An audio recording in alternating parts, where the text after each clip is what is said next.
What's up guys, my name is Sean Kitt, aka Keep in Touch. We're here at Identity, and today I'm going to show you guys how to do a mid-skin fade.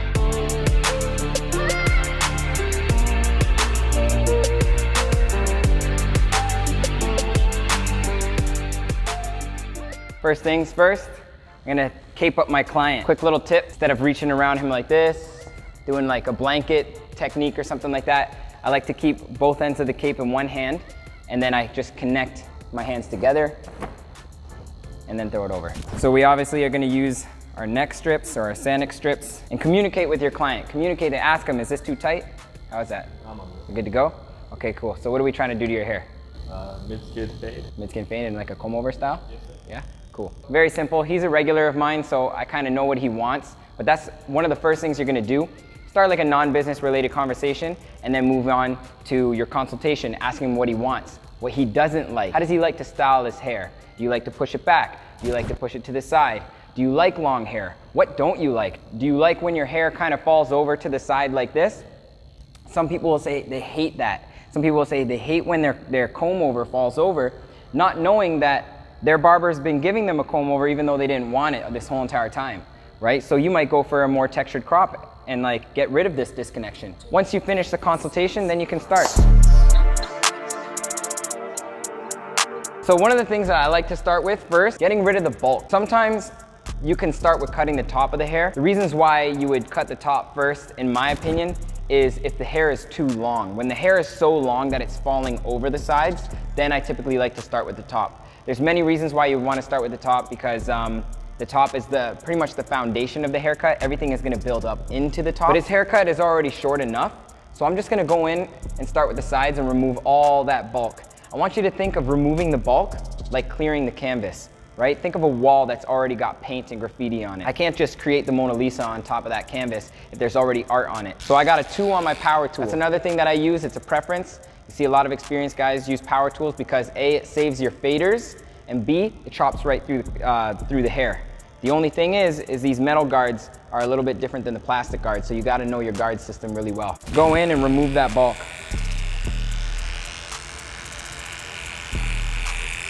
I don't have to get too fancy with this part because we're gonna create our guidelines. And again, we're just removing the canvas. The fade hasn't even started. So once we have shorter lengths underneath this, I don't need to worry about how perfect this is gonna be. So one thing that you need to do, and you have to keep in mind when you're cutting the client's hair, fixate on the shape that you want. And I'm gonna use this comb as an extreme example. On the sides of his head, we have what's called the parietal ridge. When keeping a square shape, we wanna make sure that we don't dig into this portion on the parietal ridge. We don't wanna create a circle shape. I'm trying to keep that square shape so the bulk of his haircut has something to land on. So when you're going with your trimmers, you wanna make sure that you're going straight and you're not curving in to that corner. So once I'm done there, what I like to start with is I grab my liner and I create my 0 line. And he wants about a mid-skin fade. My fades tend to go up a little bit higher than where they start, so I go a little bit lower than the mid portion of his head. I want you to see the distance between his hairline and the bottom of his sideburns right here. This would be a high fade, this would be a middle fade, hence a mid fade, and this would be a low fade, okay? So since he wants a mid fade, I'm gonna go in between my mid and my low because again, my fades end up a little bit higher.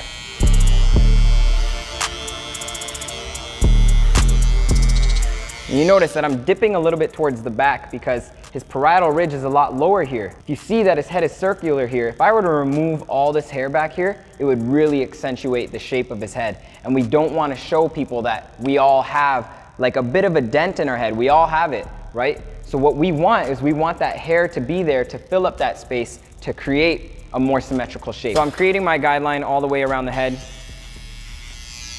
using reference points and basically connecting the dot. Finish by removing the bulk. So I go in there and I finish what I started.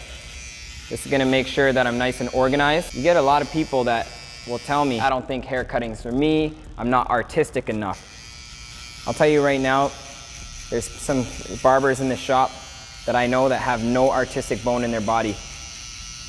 When it comes to cutting hair, although there is some aspects, this is all systematic. It's all mathematics, it's all geometry, it's sculpting. And of course there's gonna be elements to sculpting that are artistic, but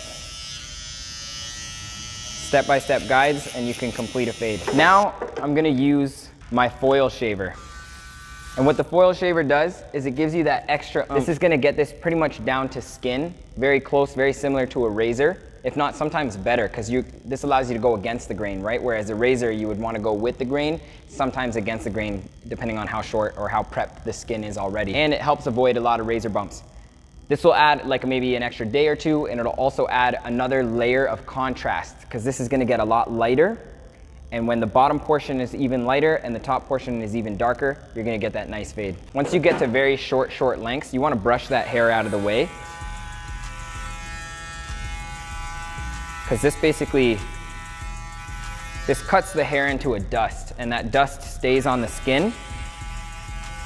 And you need to brush that dust off, otherwise you kind of can't see what you're cutting or if it's being cut. And I'm basically bringing up this foil shaver right up to the line that I've already created. The same technique that I'd be using if I was fading. At the bottom, I can have more harder pressure, and then towards the line, I almost want to flick out with a little bit of lighter pressure, because again, I don't want to create harder lines that are going to be harder for me to knock out. I'm going to wet his hair a bit just to keep this hair nice and clean, tucked away. Notice how I'm kind of staying right where my station is, and I'm spinning the client. A lot of salons would recommend that the client stay in front of the mirror so that he can see everything that's going on from beginning to the end, right? But as barbers, it's ergonomically better for us to stay next to our station so that we're not, walking around all the time. We're not twisting so often, right? And we also use the mirror for ourselves so that we can see the fade. Sometimes our own eyes, we need to kind of step back and see how his head is shining in all the rest of the light, and the mirror allows us to do that. So when you see us turning you away, just know that it's so that you can get a better cut. So now I'm gonna use a 1 on the power tool. So I'm gonna go about 1/2 inch on my first guideline. We're gonna do the same steps, repeat the same steps as step number 1, which was creating that guideline with the 0. Another thing is I'm not digging into his head. Notice how my machine is parallel to his skin. What I mean by that is if you look at the comb and the machine, they're parallel to each other. I'm not tilting the machine and digging, because when I tilt the machine and create a new angle, it's gonna go actually shorter and deeper into the hair than I would if I was just ramping and gliding in the hair. A good way to kind of think about this is I want you to picture a carpenter when they use those tools, when they're carving into the wood. The more you tilt into the wood and hammer down, the more deeper the chunk of wood is gonna be. But the more of a 45-degree and under angle, it's more of carving, right? You're carving like a stick or carving wood. So you can go ahead and in a situation like this, create the second guideline as well. We don't have to just go in right away and start fading this. So what I'm gonna do is I'm gonna use a 1 open, or in this case, a 1.5 on the power tool. And I'm almost gonna begin fading with this power tool by using the corners. So again, I'm going about 1/2 inch to 1 inch higher. You can do this with your 1 open on your plastic guards for you guys who use wall or Babyliss. And by doing what I was saying earlier, making sure that my machine is parallel, and I'm flaring out like a C motion. I'm pushing in, going up and pulling out. Pushing in, going up and pulling out. I'm not like flicking like crazy, and using the corners to create softer lines. And the reason why we use corners to create softer lines is because I want you to picture using the entire edge of the blade, right? So if this was the blade zoomed up, when I go up, it's gonna create a whole new hard line. But if I use the corners, it's gonna create jagged lines and create more of a blend. So guys, it doesn't matter if you fade up or down. There's reasons why you would. There's so many different benefits to fading up or fading down, but it really depends on your skill type and what you prefer. At the end of the day, as long as you can produce the same result, it doesn't matter. I think for the sake of the video and for the sake of it being maybe more for beginners, I would recommend fading up, because when you fade up, at least you have the line above where you were cutting to kind of notify where to stop. That line is gonna be the indicator of where I should not go higher, right? If I knock that line out, it might require you to be a little bit more advanced, a little bit more intermediate of a barber to kind of like know where that invisible guide is and know where to blend the 0 line into the top portion. But because I have this line, I just know where to stop. I'm gonna knock out this 0 line with the machine closed all the way, and we're gonna go about halfway into this guideline. halfway up. No need to rush, you can be nice and slow when doing lengths this short. I'm gonna open up the machine about 1/4 to halfway up, and I'm gonna bring that line that we brought halfway up just below the line that we created. Not everywhere is equal. If you notice, there's different darker spots, different lighter spots. Like right here is lighter, this is darker. Similar to the ocean. Okay, when you look at the ocean from a bird's eye view, right? You see that the water is many different colors. You see that it's darker in one area, lighter in the other areas. Along the sandbanks, there's different depths, right? And on the skull, you have the same depths. You have like little dents here, little protrusions on other areas of the skull. That's the reason why it might be lighter here, it might be darker here. There also might not be that much hair growing in that area. Because some areas are darker and lighter, you only want to use so much surface area of the blade so that you don't go and make every area of the head consistent, because the head is not consistent realistically. We've knocked out the first line. There's still a little bit of lines that I see, but we're gonna go in there and detail it after. Just trust the fade, finish your system first, and then work on the detailing after. Don't get lost in the sauce. So here I am, I'm gonna just go in with my half guard, which is basically a 1/16 with it all the way closed. I'm gonna start fading that one open. And it's the same steps. 1/2 inch up or halfway up with it closed. So halfway up with it closed and halfway up with it open. We're not gonna go fully open because fully open is too much. I'm almost fading downward in this guideline. I kind of worked my way upwards with the 0 line. And I guess the reason why I'm fading downwards is because I don't wanna bring this 1.5 line up too high. Making sure that I'm stopping right about at the top portion of that 1.5 guideline that I made. You see these lines here? You see these really dark lines here? They're not big. They don't require me to use the whole space of my entire clipper. Otherwise, I'll create even more lines. So that's why I'm gonna start tilting. When I talk about using the corner of the blade, I'm not just saying to use just the corner here, but I'm also saying that you can tilt it upwards, you can tilt it sideways, even as aggressive as tilting it completely this way. That's the whole main reason why we tilt the machine, is so that we're not carving into the head with a big tool. Just imagine highlighting a little word in an article with the biggest tool, with the biggest pen.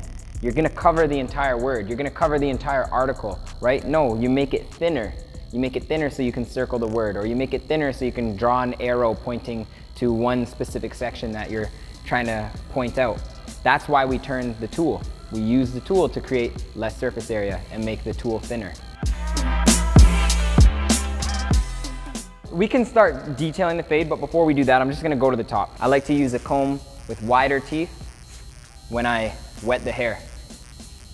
That way, I'm not dragging or pulling on any of the hair. Right now I'm using these YS Park combs. They're a game changer. I'm not sponsored by them, but YS Park, if you have, if you see this video, we can talk business.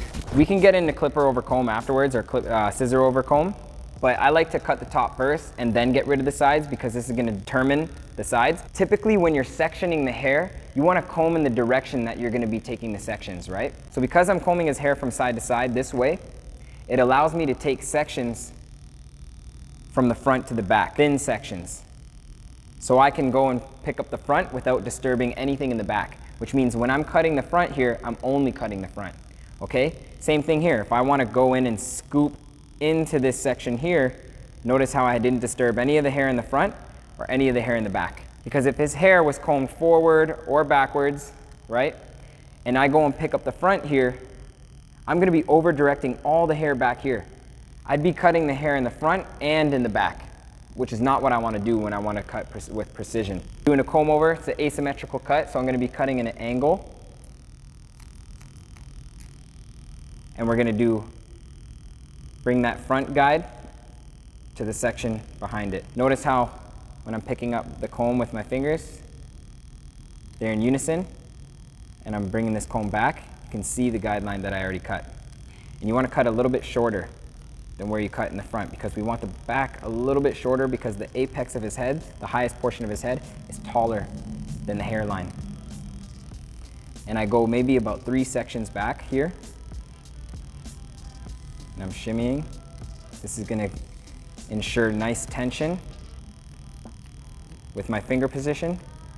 And my scissors are aligned with my finger position. I'm not cutting in a different angle than the angle that my fingers are positioned. I'm cutting in the same angle. And you notice that the still blade, or the back blade, is gonna be my guide.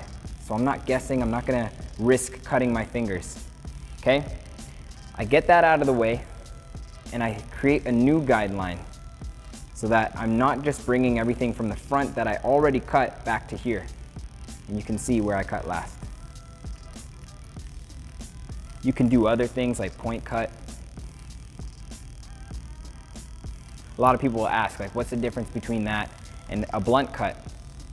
And point cutting just allows for a few different things to create texture. Like when we say texture, we're not talking about how the texture of feel, right? There's a difference between texture of like how his hair texture feels, right? We're talking about more so movement. When people say, oh, can you add texture to my hair? They're not talking about how rough or how smooth the surface is. They're talking about the movement so that you can see layers, some sort of layers of short lengths to longer lengths, right? Point cutting isn't what's gonna create those layers. It might create a much smoother blend, because when you do blunt cut, you have to be very precise because you will end up seeing choppiness in the top of the head. But point cutting might be a useful technique to create, to remove bulk without giving up length, and also blending. Blending what would be blunt lines. So that's what we mean by texture. We're referring to cross-checking here would be like this. I'd comb everything forward because I'd want to take sections this way. We would just see if everything was even. Right? Seems to be pretty even. You don't need to be too picky because the hair is long, it's going to blend. So that portion's done. We've cut the top. We're creating an asymmetrical, almost triangular shape so that all the hair on the left side can fall to the right side when it's in its natural state. I finished cutting the top. Personally, I like to dry the hair. Some of you might think, what's the difference between cutting wet and cutting dry? So when we wet the hair so that we can have more control. The hair is porous, it's kind of like a sponge, right? So when you wet it, it becomes heavier. That's why when your hair is wet, it falls down and it's not really in its natural state. Because when it's dry, it's all frizzy and it wants to do what it wants to do because there's no weight. So the point is, I'm trying to dry his hair out so that I can see how it sits normally without any product or any water. I'm not trying to style his hair right now. I'm not trying to direct the hair with the heat yet. You kind of look at the sides of the parietal ridge that we were talking about. There's all this hair, there's these heavy lines, there's this bulk, and we want to create that square shape and get rid of this bulk. Get yourself a flat top comb. This is what's called a flat top comb because it's flat, right? And it's gonna allow you to glide your machine on it. See how the teeth are so big, right? They're so long from top to bottom. Is when we scoop in to grab the hair and we use the spine of the comb and scoop out into the shape that we want, right? So if I want his head straight, then I'm gonna scoop in. How would that look for you guys? I'm gonna scoop in this way and bring it straight at a 90-degree angle. If I want the hair to flare out, I'm gonna scoop in, grab the hair, and flare out to, let's say, a 45-degree angle. You guys get the point. Same thing if I wanna go in. If I wanna scoop in and bring it in beyond the 90-degree angle, then I'm gonna cut inwards and create a more round or triangular shape. And that's what we're doing. We're getting rid of all this hair, making sure that his head is nice and square shaped, which is the shape that I'm going for. Not many people want a circular head. I mean, if you're a bald guy, you definitely want a circular head. I mean, you don't wanna have like a pea-sized head or like, you know. He's got a little bit of weight on his part, which basically calls for like a more of a natural comb over. It's not a very like punk rock, very tight military comb over. It's more of like a softer kind of gentleman's kind of comb over. There's also another technique where you can kind of scoop in and go from bottom to top. And this is gonna allow you to have a little bit more control for more detailed areas. So these scissors are gonna have a certain amount of space in between the teeth, and that amount of space is gonna determine how much texture you want. If there's a lot of space, the chunks are gonna be a lot bigger. If there's more teeth and less space, then your texture is gonna be a lot finer. So the reason why I'm doing this is because I see the weight here and I wanna get rid of some of this weight. So all this heavy weight line, I kinda wanna get rid of this a little bit and soften it. I've got the scissors pointed out this way. I don't want that.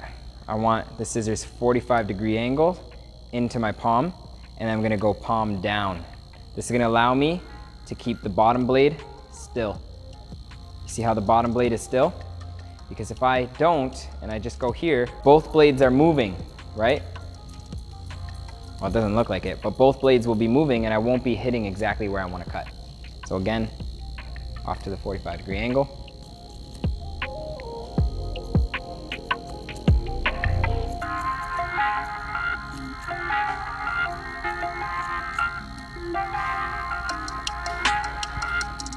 See right here, I could probably remove some of this.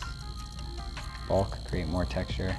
Bringing the comb all the way up, almost all the way up to the sky, so that you're lifting every single hair. One of the things I like to do is whenever I'm doing a comb over, it always seems to be like this line here. If you notice, it's very prominent. So what I do is I actually just remove this here, and I go in and almost point cut this with the texturizing shears. So I get rid of that line. That's what the point cutting is used for. Certain things like that. So you see how choppy this is, right? It's very easy to get a choppy haircut when you're going from the front to the back. So I'm gonna remove that section that's choppy, and I'm just gonna soften it. Soften those edges so that there's not as much hard lines. See? Less hard lines now. Same thing here. A little bit of choppiness here. Gonna remove this area. This is detailing. This is what should be saved to the very end in a way, right? This is where you wash your car, you've waxed it, you've used whatever other polishes or whatever, and then you look from afar and you go, okay, what needs to be done? I'm looking at this cut, and as a whole, it's fine, but there's still areas of this cut here where the 0 line needs to be knocked out. Some of the half line needs to be moved up into the 1. In a way, he's good to go. A lot of people won't see the difference between this cut and like an IG banger. There are some guys that have an eye for it. There's other guys that just look at their haircut and they go, this is way better than a mall barbershop, or no disrespect to mall barbershops. There's some sick mall barbershops, but your typical franchise shops that have like Magic Clips from Walmart, I think, or Magic Clips from Walmart, or First Choice, right? Those guys, they don't hire people that are really into the industry that we are. They hire people that, you know, oh, I know how to cut hair. All right, cool. Throw some clippers in and start cutting this kid's hair and traumatize him. But yeah, so I'm just gonna go in here and detail it. I'm just looking for any discrepancy. So when we created our guideline, we did dip towards the back, so we created a bit of an arch. You can see my comb. We didn't just do a straight line.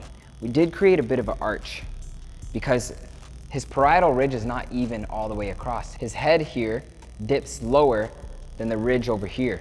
So we did create a bit of an arch, and we want to have that same consistency where it's dark in an arch here, lighter in an arch here, and then light in an arch here. When you have it dark here, light here, dark here, when there's so many discrepancies, that's what we're looking to do. To blend in any inconsistent areas that aren't following the fade along the arch. Some videos don't talk about this. Like, how do you detail? What do you look for when you are detailing a cut? It's easy to do the beginning steps. What about those advanced techniques? What I'm trying to do is I'm trying to look at any dark lines from afar and remove them so that the blend is seamless in that arc that I was talking about. You want to make sure that the blend is light all the way across, a little bit darker all the way across, even darker all the way across, and not dark down here and light up here. So notice that this is darker down here and this is lighter up here.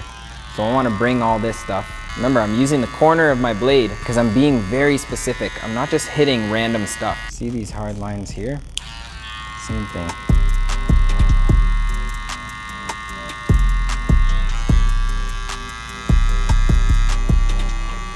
I try to learn from as many different people. There's so many other influencers out there. Not just from the people who are the best at what they do in regards to craft and quality of the cut, but also like business tips. Guys like Marvy Marv, shout out Marvy Marv. Someone who emphasizes it's okay to be imperfect, especially for guys who are starting. Try not to be so hard on yourself. A lot of these influencers who are doing these haircuts, the ones that you see on Instagram, those IG bangers, it's not taking them 45 minutes. It's not taking them half an hour. They're spending an hour to an hour and a half to give you the highlight reel, right? Instagram is filled with highlight reels, so don't be hard on yourself if you can't produce a cut like this. That's something a lot of influencers I don't think will admit. So notice how I'm getting to the edge up here.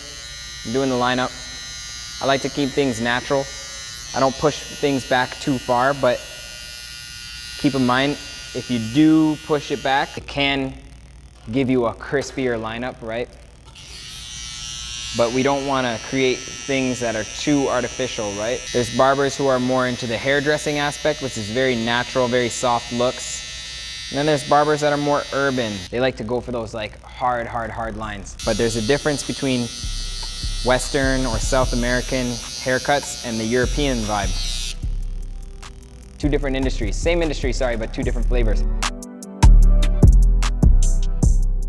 Okay, so I got product in my hand already. So with the blow dryer, we're not doing anything unique with his hair. This is not like a European hairstyle. His hairstyle is not all that difficult. It's a very classic cut, so it doesn't require too much use of the blow dryer.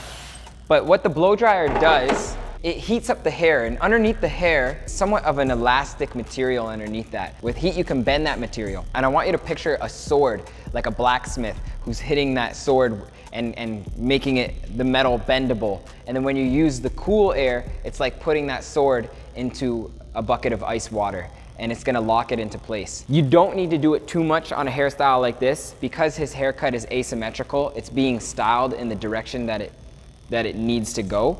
So we're not using the blow dryer to force it in a direction that we want it. His haircut is already cut in the style that it's gonna be styled. So I'm using Super Goo by Kevin Murphy. I'm not sponsored by them or anything like that. It's just what I have. It's a really good product. And this is a more wet product. I think it's water-based. And when you have a water-based product, the hair is gonna absorb it a lot more, and it's gonna be a lot heavier, which means the hold is gonna be a lot more stronger versus a clay or wax product that is gonna sit on the top of the hair and not be absorbed.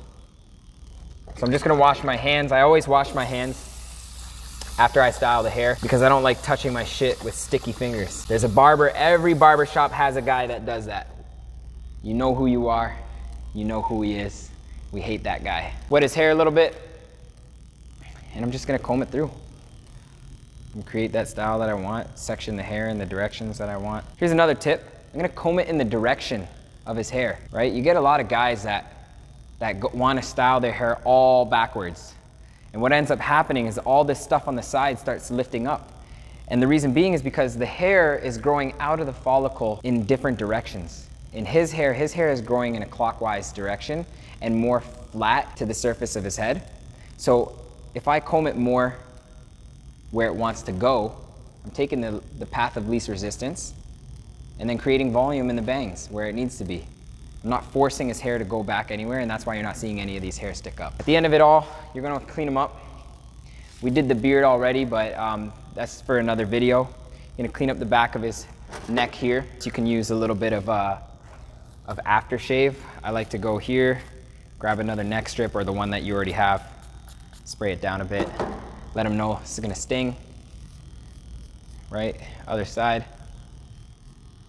A little bit of talc powder or baby powder, not from Johnson & Johnson because that's got cancer. And brush all this hair off. This talc powder is gonna remove the hair, any sweat, any sticky spots on the skin. It's gonna kind of remove that. You can also, Vic Blends had this little tip here. You can whiten the bottom part to create more of like more contrast on the bottom. So when you take pictures, it looks a little better. So we finished the cut. We've come to the very end. I mean, this is the best that I can do. I tried to detail it in as much time as I could. It's the first video for you guys. This is episode 1 of the vlog, episode 1 of our hair tutorial. We've cut the hair, we've faded it, we've blended it in, we styled it. Last but not least is showcasing it. This is gonna be for your portfolio. This is gonna be for your sales and promotion. This is how other people are gonna view your cut and decide, hey, does this guy got the heat or not? One way to take your picture, the first and biggest thing that you want when taking pictures of your cuts is proper lighting and a proper backdrop, right? You don't want ugly things like a broom in the back of your shot or another guy cutting in the back of your shot unless you're blurring them out. So having a consistent page on your Instagram or a consistent backdrop with proper lighting is gonna help you get that clean cut. I'm gonna switch the audio, so this might sound a little bit different, but I'm gonna turn my phone off. You guys are gonna hear something different. So when I get to the point of taking the picture, I'm gonna go into my phone and I'm gonna go to portrait mode. We want the frame to be filled up. So we don't want him completely sideways. We want maybe his shoulders to fill up the frame, and then we can turn his head here. And we want the look light to be facing the subject. You know, this looks good. This is called a close-up or a headshot. There's a decent amount of space above his head and a decent amount of space below his chin. And this is called a close-up headshot. We can get a different angle. We got light on the subject. Okay? Both sides looking crispy, a lot better. We're taking a picture like that. Making sure that the camera can pick it up. Boom. Turn to your left with your chin a bit. Yeah, down a bit.